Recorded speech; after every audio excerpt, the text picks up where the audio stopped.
So that's the only award that my grandson ever recognized that I got. So I felt really good that Rolling Stone did something for me. I want to, first of all, just ask our panel to come on up here. We're going to, as in all good meetings, we're starting about 10 minutes late. We'll try to catch us up. This is our distinguished panel, and let me introduce them first so you have a sense of the first panel. I should tell you, you will learn that where you stand on an issue probably depends on where you sit. So I don't know who said that, but I think that's always true. So Newt Crenshaw is the Vice President of North American Oncology Commercial Operations and Global Business Development and Advocacy at Eli Lilly. And next to him is my colleague Lowell Schnipper from Harvard. And Lowell is the Theodore W. and Evelyn G. Benarison, I never get that right, professor, Department of Medicine at Harvard Medical School. And he's also head of the chief of HEMOC there and actually clinical director at Deaconess. So thank you very much for joining us, Lowell. And last but not least, Lee Newcomer is the Senior Vice President for Oncology, Genetics, and Women's Health at United Healthcare. So our format for this panel is going to set the stage for the day. So our panel is going to be extraordinarily smart, knowledgeable, and going to keep their answers really short and concise, so we'll have enough time for some conversation at the end of what we have to say. We have about 45 minutes, and I'll use about 2 or 3 of those to get us started. But we do encourage you to ask some questions. Now, our panel is going to work at about 20,000 feet. There are other people going to be on the ground today a little later, really exploring some of these issues in great depth. But I thought Ed did a great job of setting the stage for this panel because it is truly the best of times and the worst of times. It's the best of times. I think what you heard this morning from Ed is the science is probably as spectacular as it's ever been, if not more so. And I feel a lot of hope right now that many of the dreams we've had about precision or personalized medicine, and by the way, we call precision medicine, personalized medicine, tailored medicine, pick your adjective. But the idea is that understanding the molecular basis of disease takes us to an opportunity we've wanted for so long, which is to actually personalize your treatment for your disease. And cancer is the poster child for this approach. It is now becoming the approach for all diseases and likely the way that we will see the future. It's the worst of times because of the cancer burden. And the paper that was highlighted that Ed talked about that was written for this particular conference, you should read, because it really lays out the problems in a stark way. And while the statistics are pretty mind-numbing, you should never forget them. And if you think about cancer increasing as much as 40 to 45% by 2020, 2030 is the latest sort of projection we have, those numbers become unbelievable. And if you look globally, they're unbelievable to the point of really wrecking entire economies. So we have an issue to deal with here this morning that is sobering. And so our panel is going to try to take on some of these issues and set the stage for the rest of the day. So in my mind, I think cancer research and care are in the process of being reshaped as we speak. And I think you'll see that as we go through the day. But we're going to talk about 3 things with this panel, and I'll give them forewarning so that they get a little time to think about this. Our discussion, we have been asked to do a lot this morning, but we're going to focus our thinking on what do we mean by patient-centric medicine? What do we mean by that in your world? And what do we mean by value? How do we actually establish value for cancer care? And lastly, how do we build a system to collect that kind of information so that we can accomplish the goals that we've set out in this meeting? So dating back to 2000, when we actually had the first release of the complete human genome, it was completed a few times after that, by the way, it did start a revolution that takes us to today. And I sit on the science side, and I love science, but this is more than science. This is about how do we pay for what we are actually going to have to produce. So I'm going to start by asking everybody to give us their perception of what is patient-centric medicine. Does this mean we haven't been practicing patient-centric medicine all these years? Lowell will probably take issue with that, but let's start with you, Newt. What do you think? What do you mean from Eli Lilly's perspective, who actually sits, I think, very well in this space, because you've done some things at Eli Lilly that are almost exemplary in this space. So, how do you guys see patient-centric medicine for the future? Thank you, Anna. I think we're right now focusing on an initiative that we've called PACE, Patient Access to Cancer Care Excellence, and underneath that have really spurred a lot of initiatives within Lilly. I'll name a couple of them that I think are important. Number one, in the drug development area, we've begun user-centric design work to design trials and to actually do those in a co-development lab to understand how they're going to play out in the real world. This is important because one of the very stark statistics, I think, in cancer care right now is only 2 to 4% of cancer patients actually enroll in clinical trials. This is a shame because, in fact, most cancer patients, if it's not, they're not in a curative setting, are going to need to have the best solution being a clinical trial at some juncture. How do we reduce some of the barriers, just the operational barriers that are not centered around making it easy for patients, making it easy for doctors and others who are around them to enroll those patients into clinical trials? This effort has already begun to shape our way of thinking and is becoming a critical element in what we call next generation development at Eli Lilly and Company, where our CEO has charged our teams to cut 5 years off of drug development by the end of this decade. And we believe that by simplifying and making the clinical trial designs more user-centric, more patient-centric, ultimately, that in fact will happen. A second area that I would raise is more in the office-based or community-based setting. Recently, we've just rolled out an initiative called Journey Connections. At Lilly, we recognize our mission, purely our mission, because we are only focused on innovative medicines. We're not into diagnostics per se, or drug devices or generics or anything like that. We recognize medicines are critical. Innovative medicines are what patients want. They're necessary. But frankly, they're not sufficient.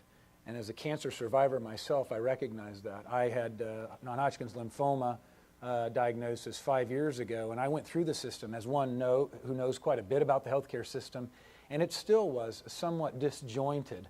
Cancer, by definition, is multifaceted in the way that it's treated. And we recognize there are many resources that are needed to help a patient's journey through this treatment and survivorship go as smoothly as possible.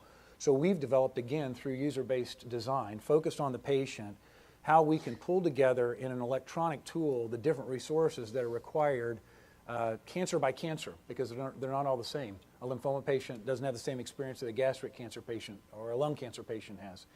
And then to make that tool available at no cost, and to really support the local offices, community-based offices or hospitals, to utilize this to support those patients as they're taking their medicines, as they're getting better, as they're moving towards health. So Lee, you sit in a space that actually sort of is the bottom line for all this. How do you view patient-centric medicine? What do you want to see in the future?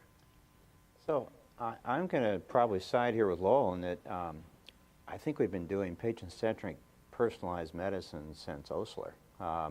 There's a reason that we took a history when we saw a patient and spent usually 40 minutes asking about them and what was going on. What's changing is the data that we can apply to that discussion. So when I saw a breast cancer patient in the 1980s, it was pretty simple. Do you have an ER? Do you have a lymph gland? And that helped us personalize the therapy to where they would receive. And now we could use a lot more information to begin to choose the therapeutics even more narrowly. But behind both of those discussions is evidence. And my fear here is that we sometimes leap ahead of the evidence, that we make inferences based on one case or a science article even that hasn't been tested in humans, we make an inference that that'll be a good therapy. It might be, but as you just heard Newt say, I think where we have very common ground is we need the trials to prove that those inferences and that those hypotheses are actually true, in which case then we need to make it happen. Now we're doing that in a slightly different context than, say, the 80s when I was starting to practice, and that is, as of today, 50% of the average U.S. household income is required to purchase a health insurance plan and pay your out-of-pocket expenses. 50%. And in 14 years, that will be 100% if we continue the current trends that we're on today. Now, that's not going to happen. It's unsustainable. We will collapse. But what that means is it doesn't matter whether you're making drugs or providing insurance or building a hospital, we will all have to figure out how to treat more patients with less resources. And that means that as part of that discussion, we have to parse out the things that really don't have value. And that hasn't been done very well. So we're trying to take all this new information and we're putting it on a Model A chassis with all kinds of transistors and electronics that don't fit on an old chassis. So we're going to have to change our basic structural approach to medicine. Each time we find something new, we're going to have to find what we can pull out of the system to help support it and pay for it. Because if it's better, we want it. So I sit here and I think about a number of my colleagues that actually discover the next great gene and are convinced that it's going to cure every patient that actually is carrying it. And I think somewhere along the line we've lost this concept of evidence. And we're going to come back to this, but we are dealing, as Leah's just pointed out, with a broken system when it comes to clinical trials. And you just look at the failure of oncology clinical trials, which is most of them. We tout biomarkers as though we actually know what we're doing, when proteomic biomarkers, actually we've approved one per year since 1993, submitting literally close to a couple of thousand. So this is not a system that's working like like clockwork. So we're going to come back to this issue of evidence and how we actually can help to do that with patients, because I think that brings you back to patient-centeredness. So, Lowell, you wrote a paper last year. I read your papers, by the way, Lowell. So you wrote a great paper last year on, it's a little David Letterman-like, sort of 5 things that could really take costs out of the system and improve the quality of healthcare. And it struck me that Lowell is one of those people that actually puts patients at the center. So how is this going to change, Lowell, the way you practice? I mean, I think we're just all saying the same thing, that yes, patients have been at the center, but how is it going to change in an environment where you're going to know the molecular profile of a patient? Is it going to be less complex, more complex, easier, harder? Well, I think the paper you're referring to was actually taking a step back from the molecular interface and really just looking at the whole care equation. We see a patient in a very unicentric way. When I sit opposite somebody, it's me and that person per primum. The question is, how can I best help that person mediate this really treacherous sea we call cancer? Because it is uniquely different, whether they have uniquely different molecular mutations that drive the disease, or they have a rather unique home circumstance and personal life circumstance. It's all about that individual doctor-patient interface and how you begin to negotiate their journey in the best possible way. The best possible way, as Lee alluded to already, as Anna indicated, is going to be derived from evidence. That is the only way that any doctor worth his or her salt, I think, should begin the conversation. And that is the only thing the patient should expect from their physician at the beginning of the conversation. And then, of course, comes the individual preferences that have to be added in and in some way blended into this magical, this magical potion that we'll call patient-centered care. When delivered well, it's a combination of evidence that's individualized in the service of the individual patient. What Anna's referring to is that we recognize in delivering high-quality care, there's a body of evidence that guides us pretty well in terms of what to do in given clinical situations and what not to do. And since underpinning so much of today's discussion is cost. It's really fair to say that one of the things that we doctors, mea culpa included, do is too much. We sometimes do too much medicine, either because we're driven by our patients' anxieties, our anxieties, concerns about tort reform, or what have you. We wind up doing scans when they're not needed, biopsies when they're not needed. We wind up, in fact, causing problems when they perhaps never even had to be explored. I mean, so that's one whole dimension of figuring out what the value equation constitutes. Evidence that guides us as to what to do, and evidence that more or less tells us what not to do. And I've had colleagues come up since we published that paper, and a succeeding one, who actually said, thanks so much to you guys for publishing that, because it gives me cover in talking to my patients. So clearly there is a need out there. The patients understand what they need or want to achieve their goal in health, and the docs really need to provide that in a data-supported way. So to me, patient-centric care certainly derives its impetus from data as it can be individualized for a specific patient. When you opened with the question about patient-centric care, I thought immediately of a woman who came to me with a locally advanced breast cancer ulcerating in her breast and lymph nodes.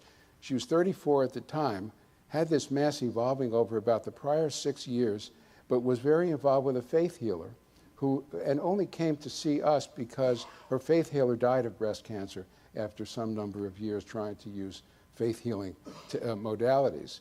This woman would not take classical chemotherapy, which clearly was available for her tumor. It was a HER2-amplified breast cancer. And so the most unconventional treatment, or patient unicentric treatment, as it were, had to be applied to her. I didn't give her chemotherapy because she refused it, but she would take trastuzumab, which, of course, is one of the most wonderful innovations we've come up with in the past 10 or 15 years. And that plus an anti-estrogen strategy put her disease into remission for years. This woman is still going, still got cancer, but still going about 10 years later. What's the point? The point is that we know the database, and here is a physician and a patient who had to negotiate around the ideal evidence in order to basically achieve the optimal outcome for that particular person. Not for all women, because all women should have taken and do take chemotherapy with trastuzumab for this indication, but this woman wouldn't. So patient-centric care is integrating the available evidence base with the needs and wishes of the patient, the goal in mind being the optimal health outcome. So let me just challenge you on this a little bit, because if I listen to a lot of my colleagues who are in practice, they have less time to spend with patients. I mean, not more time. They have more patients. And even the Affordable Care Act, where we're insuring a great number of patients now that didn't have insurance before, we still have a lot of uninsured people in the country, and we will have more probably as time goes on. I'm just curious, and I'm going to come back to you, Newt. I think we approved around 18 new drugs last year for oncology. Some of them were remakes of other drugs, and we have about 170 in the portfolio now. But the 60-minute interview came up, so the question's going to come up, so I might as well go right to it. And that is, all those drugs represent a fraction of the drugs that we're probably going to have in the future. And my colleague sitting next to me is looking at that thinking, how the heck are we going to figure out how to pay for this stuff? And I think any cancer patient that sits in this audience, yourself included, and sitting in the industry, you must be thinking a lot about this. How are we going to justify the cost of new cancer drugs if we look at the projected costs, for example, of some of the biologics and even some of the drugs that, some of the drugs that are being remade, for example, and some of the combinations that we have to use. So how do you see value playing out here? I mean, in terms of what is this population going to value, and what are the payers going to value in your mind? What is Eli Lilly thinking?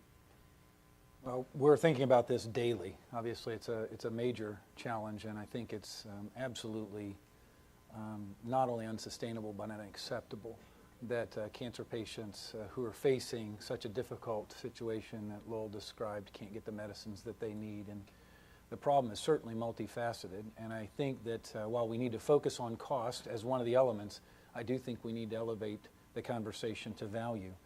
And value could be defined as benefit over cost. And I think that we often, as Edward stated at the beginning, focus on the things that are easiest to measure, the stuff that's underneath the lamp on the dark street, so to speak, and fail to search in some of the harder areas. We've got to look at the benefit that patients derive, and it's not just by evidence in broad-based clinical trials, but as was stated too, what's good for them as individuals, because their needs may be different. Their ability to withstand certain side effects or treatment modalities may vary person by person. This gets back to your personalized medicine topic at the front end. So I think that this is crucial that we shift the conversation from strictly one about cost of inputs to value. And I do want to say something about cost of inputs, because I think that there's another term that I believe needs to be central in our discussion alongside value and evidence, evidence being really the thing that we look at on the top of that, the numerator, if you want to say benefit. I think the big cost problem really can relate back to incentives, and that's the word I'd like to introduce, because I think that, and economists will tell us as we look across a variety of industries and behavioral patterns, how you incentivize people will drive how they behave. And because we've had a fee-for-service model, as Lowell pointed out, we get a lot of overcare, Right. people doing too many things where the evidence does not support it at all, right? It's counter to the evidence. But isn't that a problem in the sense if I go to a physician now and I think I need a CT scan and Lowell says, well, you don't really need a CT scan, how are you going to actually justify this is a huge change especially for Americans who are used to getting whatever that they particularly think they should get. Well, I can personalize that. The standard of care was to scan on a routine basis both CT and PET for patients that had diffuse large B-cell non-Hodgkin's lymphoma, which I had.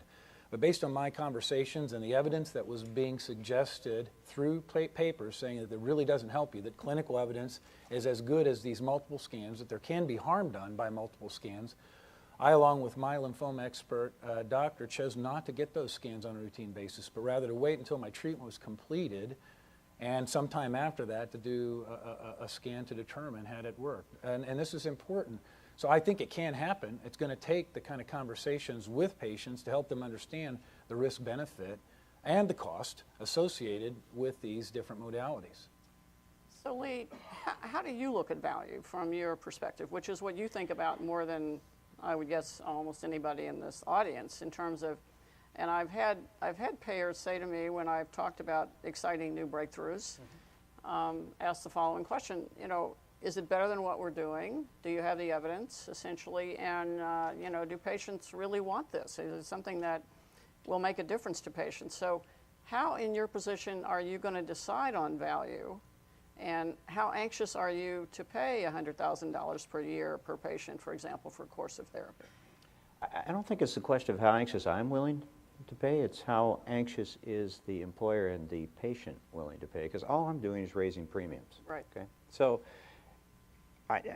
I think, though, I don't mean that statement to be a cop-out, because we still have to have the discussion, and that's the reason the three of us are here. But if you keep raising those premiums, as I started with my opening statistic, already we're paying half the average U.S. household income. Now, if you walk on the street and say, are you really writing a check for $25,000 every year? Most people say no. That's because their employer is writing it for them. But it comes out of their wages, and it comes out of the productivity of the United States. We're paying for it one way or the other. So it gets us back to, we do have to have a value discussion. And I don't pretend to have any of those answers. I do think, though, we're already seeing patients make those value decisions. We charge a $50 copayment for an oral specialty medication. So on average, we're asking the patient to pony up 1%, right? It's $5,000 to $10,000 for most oral therapies for a month. And at that level of involvement, a third of the patients are not picking up their scripts. Okay?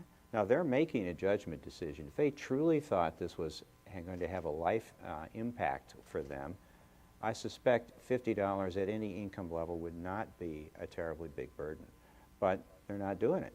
So we are seeing people make some value decisions already, and the basis for that, I don't know. I don't know if that was a discussion with their physician, if it was a discussion with their family, but something in their world said, this is not enough value for me to tolerate the side effects I'm going to have, or even to bring out a $50 bill. So what that says to me is part of this discussion is an honest portrayal of what you are and are not getting when you start a new therapeutic regimen.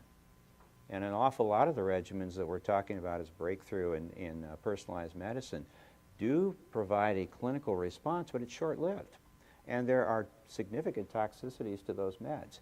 Now, an honest discussion in that, there's going to be plenty of people that say, I don't think there's enough value there for me. I'm not going to do it. And there's an underlying assumption in conferences like this that, my gosh, if you get a response, why wouldn't you take that medicine? There are a lot of good personal reasons why people would not do it. We're going to have to find a way, though, to get to your question. I'm sorry, we danced around it. All right. We're going to have to find a way to say, here's a regimen that has more value than this one, called good old-fashioned comparative effectiveness research. So I think, you know, the issue of value is going to change. I mean, I think getting back to Janet Woodcock's comments, you know, if a medication is available to you that you believe and we have evidence will cure you, and it, you know, and it's more expensive, let's say, but you're productive in the workplace, you're contributing to the economy, you're back to 100%, and you're being treated as a, you know, as a chronic illness. That's an entirely different level of productivity than, you know, the kind of therapies that we've used for cancer from the 70s on.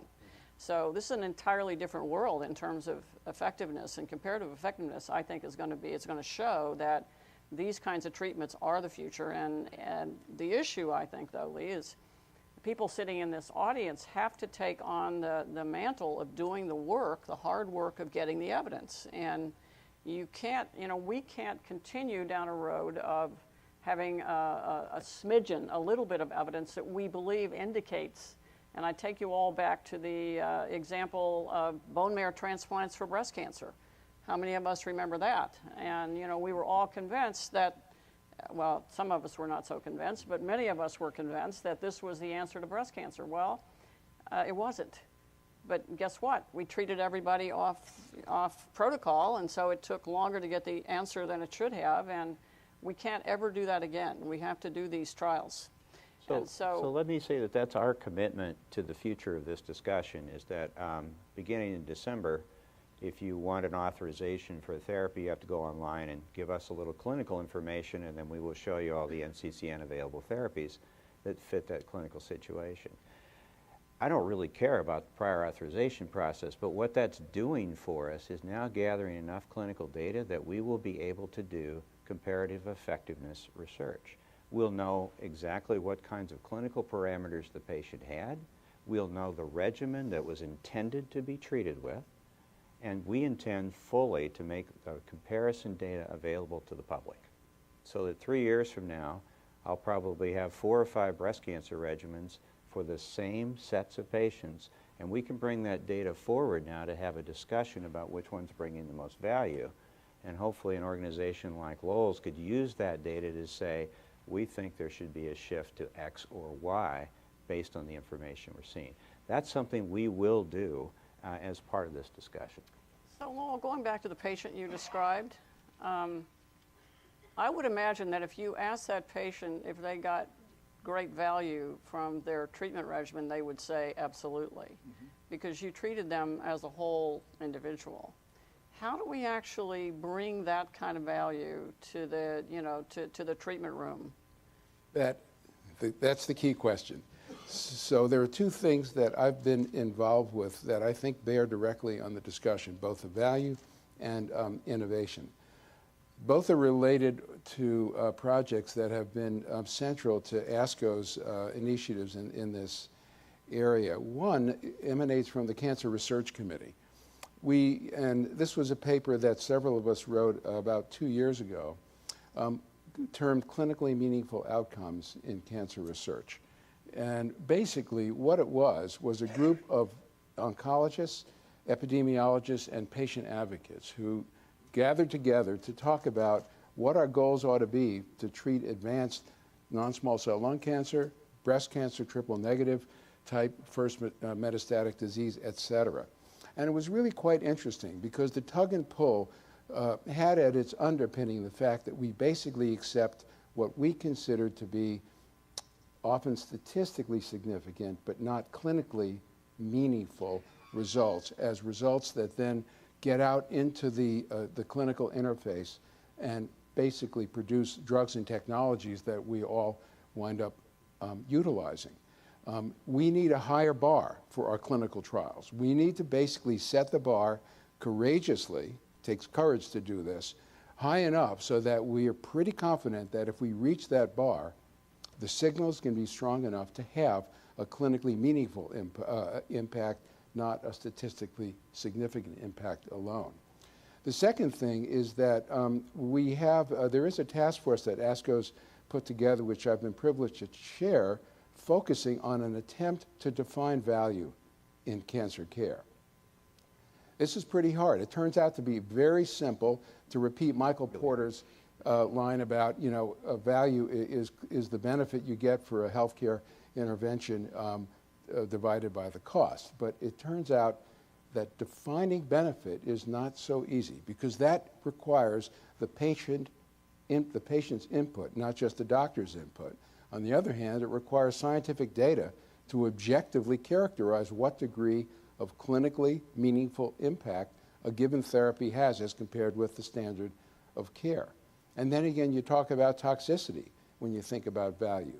We have two kinds of toxicity. One is biological. It's treatment modality induced, drugs, radiation, surgery.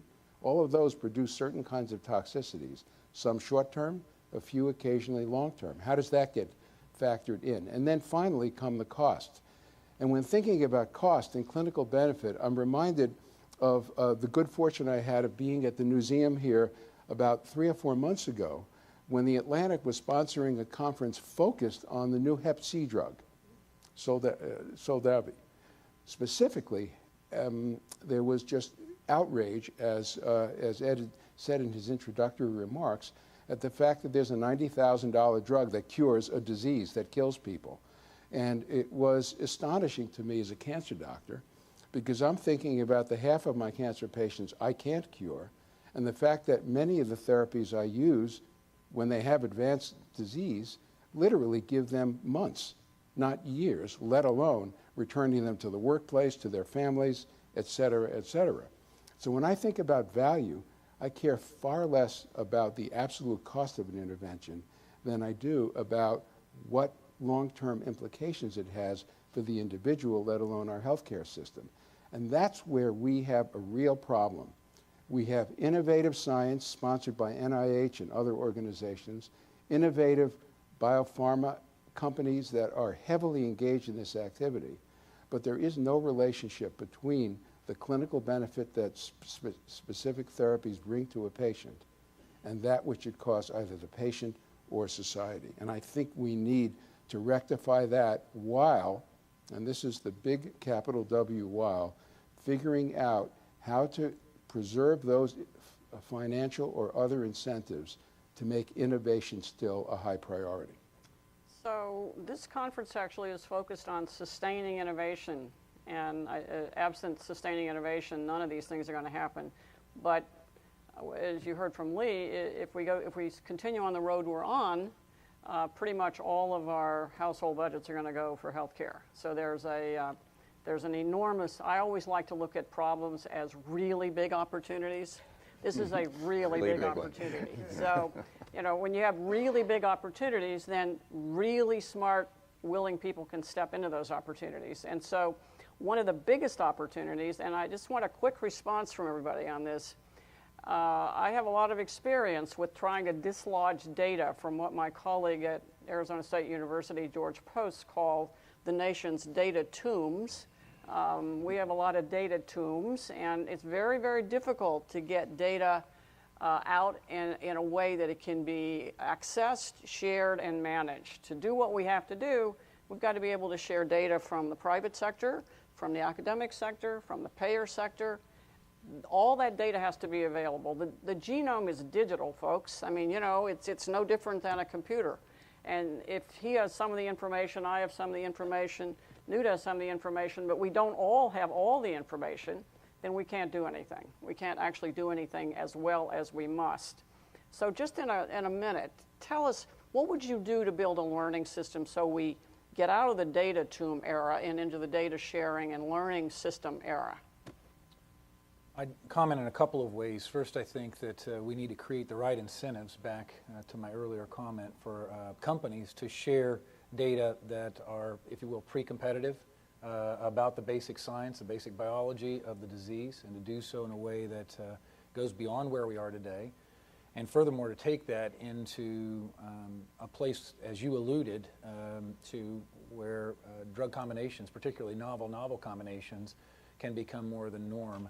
Because if we are going to cure some of these intractable cancers, it's likely going to be combinations of medicines, which, by the way, creates some more value issues in terms of price and cost. So we're going to have to think through that as well, which is tricky because you can run afoul of the FTC and other aspects as you get into the commercial area. So we're going to have to work with the government on this if we're going to come up with some of these solutions. Finally, I would say something that was enlightening to me as I spent a couple hours with Lee in his office a few weeks ago or so, where we were just talking about what data he actually has and doesn't have. He alluded to a pilot that he's doing right now, and we've been contemplating ways that we could gather appropriate data and then work within the system to think about pricing medicines by tumor type, which would be far more appropriate, because certain medicines that modulate the tumor microenvironment or the immune system may work across a number of different tumor sites, but they may have different clinical benefits in each one of those. So therefore, their value proposition might vary tumor type by tumor type. But right now, our system is not set up to allow for that differentiation, nor do we even collect sometimes the data. That's a system that could be set up. I mean, you know, we don't have that system. I should tell you, having been in the government, you know, almost 9 years, I don't think that the government is going to actually be able to solve this problem. I think it's going to be a coalition of the willing that solves this problem, and it's going to be meetings like this and pre-competitive relationships like this that develop probably something that looks ad hoc, but it's actually going to be based on a real intent to change the system. Any other quick comments on this? How do we build a system before we go back to the audience? I really think we're going to have to enter with a collaborative mindset. I've now done 4 or 5 projects where we've brought in actually even competitors and said, let's pool our data in a way. It usually involves, we've got to hire what I call a Switzerland, a neutral third party, to take our competitive data, strip out the competitive portions, and then start combining it. But in the small instances where we've done that, the yields have been phenomenal. Absolutely. I think we all have a fear that there's something unique about our data and that we will lose if we give it away. And I would argue it's exactly the opposite, that the more you give away, the more you end up getting back. So I'd like to break that mentality. And I am finding that collaboration is a key to this, and that takes relationships, it takes trust, it takes good old-fashioned human face-to-face interaction. It's hard slogging, and it's worth doing. So I mean, Roger will recall when we started the Cancer Genome Atlas, people said they would never share their data. You know, we'd never be able to do that project. Well, we have hundreds of people in that project, and they share their data. We started I-SPY 2, they said the companies will never share their data. They share their data. Roy's going to talk about a trial a little later where people are anxious to share their data. So, you know, this is, I think now people are really waking up to this idea. Probably the group that is slowest, Lowell, may be the academics to share data. And I don't know why that remains true, but I can tell you it is true. So what could we do? Maybe could the government do something here more than they are doing? Oh, I don't know about the government. Okay, good. I'm glad to hear you say that. But I think that I think that, you know, if you talk from the doctor's perspective in terms of just delivering patient care that is evidence-based and that is a representation of the literature as we define it, we rapidly begin to understand that the clinical trial system is a really rarefied process. And it is not fully representative of what happens out there with Absolutely. the patients we all see. Absolutely. Because the exclusion criteria, I mean, you can get into Harvard more easily than you can into some clinical trials. Yes. And I think that, Yeah, you know, that's true. that true. idea makes it very apparent that the New York Times anecdotes about somebody whose genome got sequenced and they tried this drug and it was a home run is not necessarily a generalizable phenomenon. And one of the things that I think a system that in fact can reach into the electronic medical record of all of us docs, be our practices academic or even in the community, is a way to cull data from the real world and begin to see what is it that that academic medicine is producing and how does it translate into the reality of disease X in the background of other chronic illnesses that individuals who get cancer have. So I think there's a great opportunity. I'll tell you again that Rich Shilsky will later in the day probably talk about ASCO's effort at Cancer Link, which is just this. It's an attempt to literally reach into almost every oncologist's office and begin to cull data that has to do with outcome vis-a-vis specific therapies. And of course, it's a way of us getting a handle on who's following guidelines and who isn't, and where can you make mid-course corrections in terms of delivering the best level of quality care in the era of targeted therapies. We're really democratizing data, and a good example of that is the Lung Master Protocol. The people that did that have my undying compliments. It's bringing out access to real-world people for instant availability to a lot of medicines. That's where we need to go. Exactly. So let's go with that in mind. Let's go to the audience now. Do you have any questions for these? And what did I say? I said they would be smart and knowledgeable, and you would leave a lot more informed than when you came, and they've more than delivered. So now you have to deliver. Let's have some great questions. Cindy? I'm Cindy Gagan, and I'm a patient advocate, and I stand up at a lot of these meetings and I say, well, this is all about patient-centeredness, and there's no patient on the panel. I felt a lot better when I saw Ann up there because I learned a lot from her as a patient advocate in my 15 to 20 years as a patient advocate, so thank you, Ann. We're talking about value, evidence, and systems, and the public and patients have driven a lot of change, and they're the ones that really have to define meaning in a system that we're going to develop where we're going to share, and patients have kind of driven some data sharing. I'm working with the Project Data Sphere people and have talked to ASCO about Cancer Link. But where does the patient-reported outcomes come in, or the patient-generated data? You've all kind of talked about different systems, but it's really the patient that's going to define the value, whether they're going to pay the copay, whether they're going to, even go to the doctor. So where does the patient come into all of this? So you want to direct that to somebody? Or is it to everybody? Let me direct it to Newton, because you're a patient as well. So this new PACE that you're describing, are you taking patients? So there's no evidence on value in any of these decisions that we're making on cost. So Lowell's patient, actually, we have no evidence that that the outcomes that they desired were actually achieved. And maybe if we had some way to record that, that would have been could be a big plus. So Let me comment, since she asked me to do so.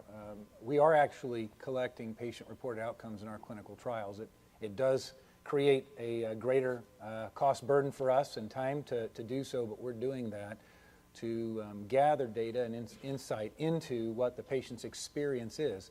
The question is that utilized, right? Is it utilized in the regulatory decisions? Is it utilized in the access decisions that occur? Is it used in the prescribing decisions? It's something that we need to get better at, both in terms of how we report it out, how we make it central to the trials that we're actually doing, so that they are more real world in a sense, and that as folks are opining about value, that they get off of the denominator and just not talk about cost, but really actually look at the benefit derived by individual patients, and look more holistically. It is a gap we have, but we're working on it right now, at least in our clinical trials, and also in some of the real-world evidence pilots that we're working with others on, where we can gather some of the data that was referenced earlier that's out in the system right now, day in, day out, and treatment, much like Lee alluded to. So that's kind of a level of accountability that we don't have in the system now, Lee. I mean, I know when we were trying to get clinical data in the Cancer Genome Atlas as an example, which, these are the best academic centers in the world. Our physicians had to go in and drag that data out by hand, and it was one of the most difficult steps in that project. How do we put a level of accountability in a system that doesn't, collect this kind of information? Yeah, and the struggle I'm having with patient-reported outcomes right now is their relativity and subjectivity, one-to-one. If you're asking for a HER2 gene, it's either yes or no. No. But if you're asking somebody how happy they were with the therapy, one person's happiness is another person's misery. And I know there are standardized instruments, but they're still difficult to translate from one individual to another. So if I've got a Navajo Indian down in your neighborhood comparing himself to a New England Episcopalian upper middle class, do they interpret the words the same? No. And I'm struggling with that, how to make that useful for other patients. And I just don't think we're smart enough yet to quite figure that out, but we ought to keep trying. Because that's where, I think that's where patients are going to see value. That's the way they're going to walk away with trust and, a sense of real value that they won't get from that very objective data, unless, of course, they're cured. Then they're going to be extraordinarily happy, I guess. Another question.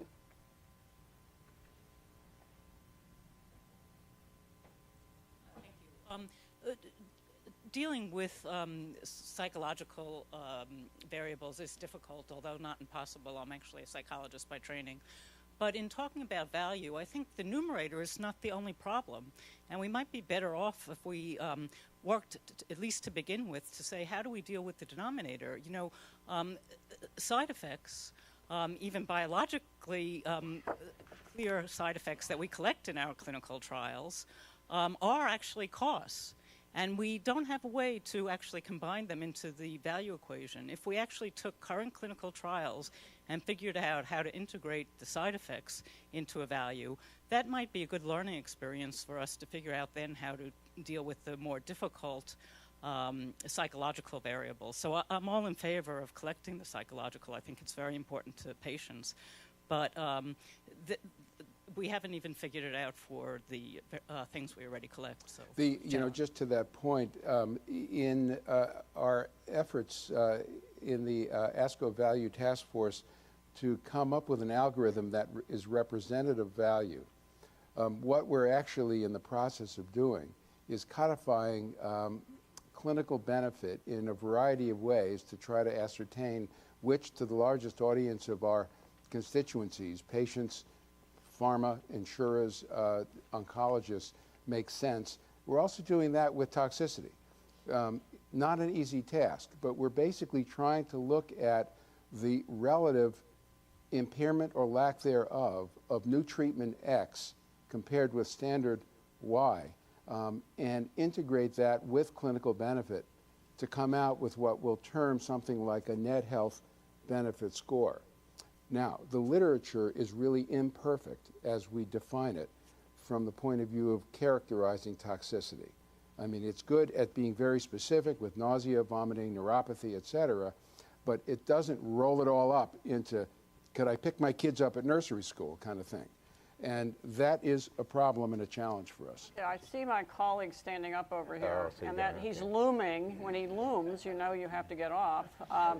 But before he actually throws us off bodily, I want to thank the panel, who we could spend all day on these topics and would if you, John, wasn't looming over there. But we have other brilliant people coming after these three, but I really want to thank these three guys because they're the best at what they do, and they presented us with all the challenges we face. But as I said, never more opportunity in this space than right now. And the people sitting in, this is a coalition of the willing. No one forced anybody to come to this meeting. The government isn't paying for it. You're here because you want to change the world. So, and thanks to the three of you for being out in front of changing the world. So let's thank the panel.